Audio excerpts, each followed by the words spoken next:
So let's talk about what it's going to take to get this pin out and the bearings too. So basically what you have here is you've got a pin that is pressed in to the rod like we talked about. So you're going to have to press it out of the rod, but the problem is you need to set up a way where you can support the back side of the piston here. I am actually going to use this basically deep socket. But what I want to do is you want to be able to press this out, and we're going to put this in a vise and press it out. If you have a press, that's even better. But you want this to be spot on here, and the way that you can do that is you can push. I'm going to push this wooden dowel in there that fits perfectly in the middle of that pin, and then this can center on top of it. And the reason I do that is so that it doesn't walk off the side, because we're going to be pressing this like this, right?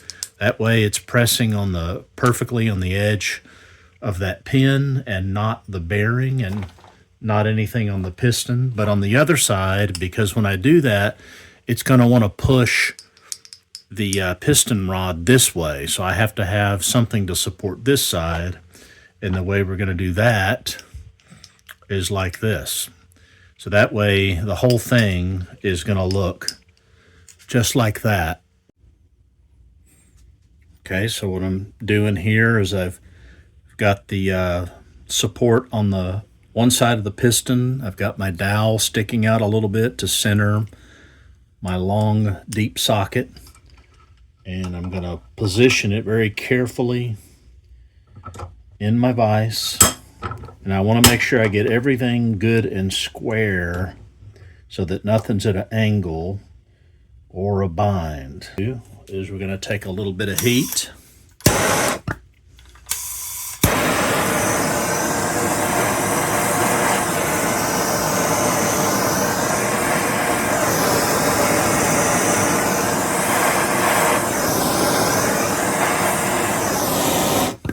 Doesn't really take much. MAP gas is very hot.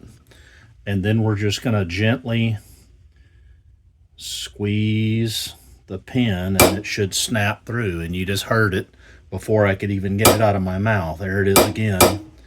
So what that's doing is that's pushing that pin all the way through.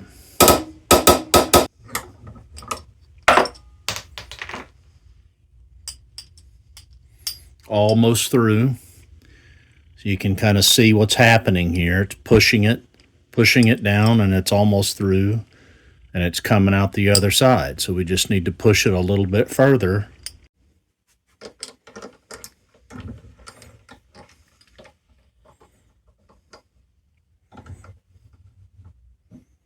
Last little push. Now when you get to this point, you got to be careful and put your hand under it like that, because when it releases, it's going to fly apart on the floor and be a big mess for you. So take all this out. There's our connecting rod and our pin and our piston. So now the next thing we need to do is to take these bearings out.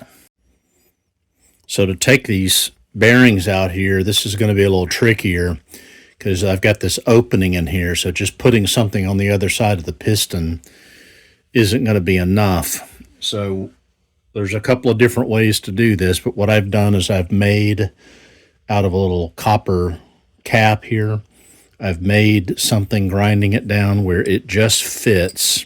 I'm going to put this in here so you can see.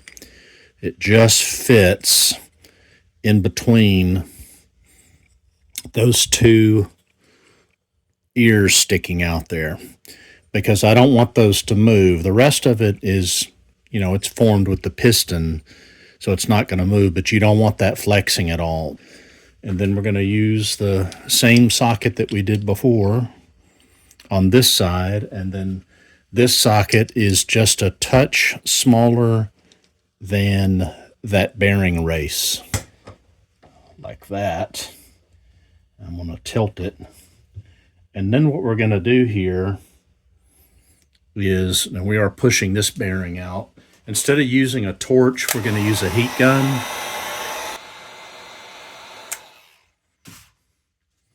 Easy does it. I felt it release.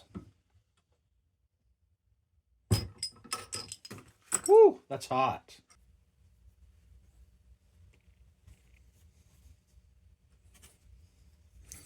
You can see it here. I want to take my pick and just kind of wiggle it around till it gets in between those. There's enough clearance in between those. There better be, or it's not going to come out like a little jigsaw puzzle.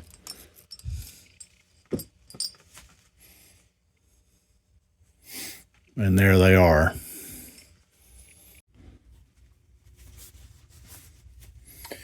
I got wise and put my gloves on. Same thing on the other side.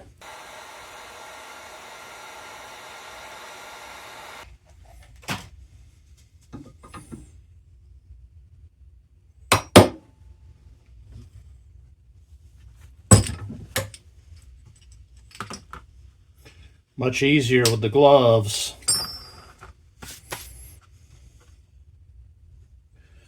And there we go.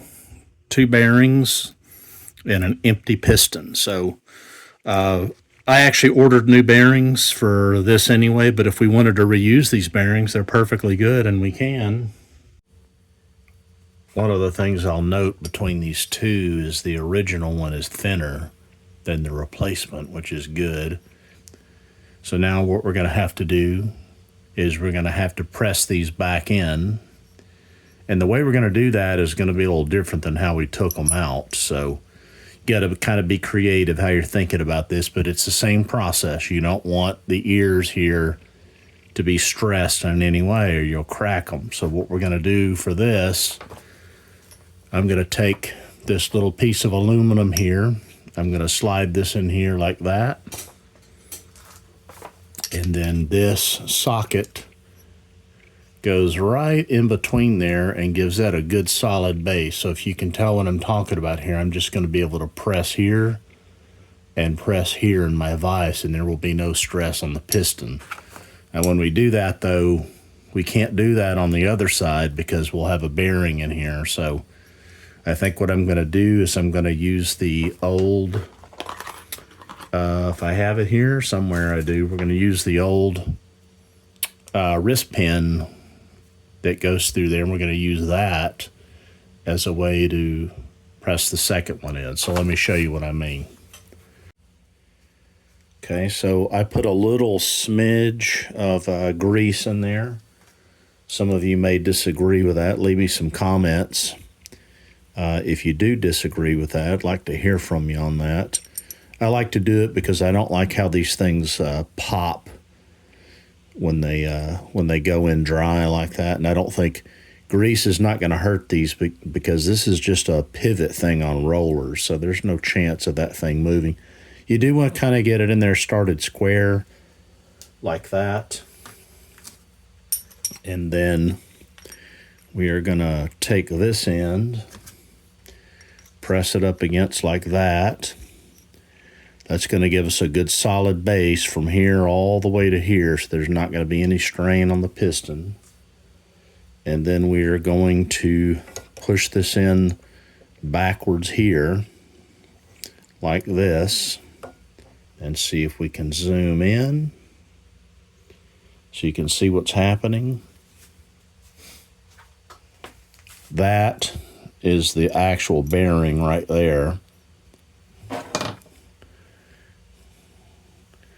And away we go.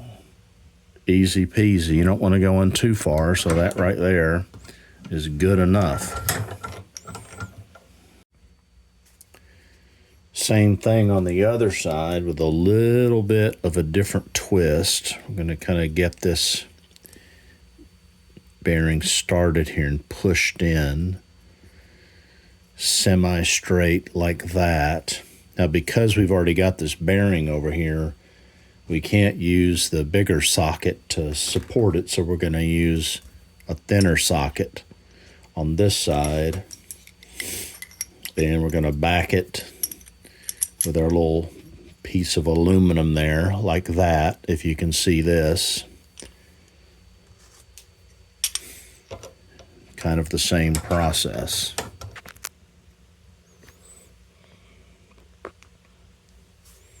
And there we go. See it go in.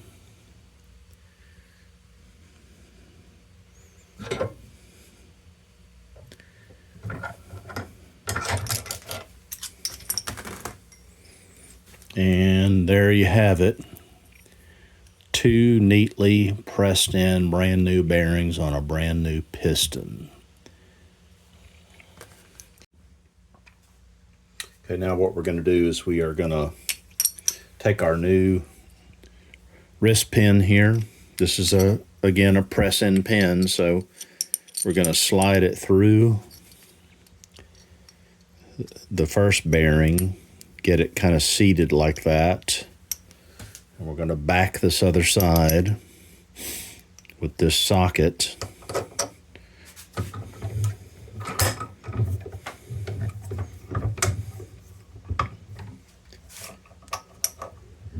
Like this.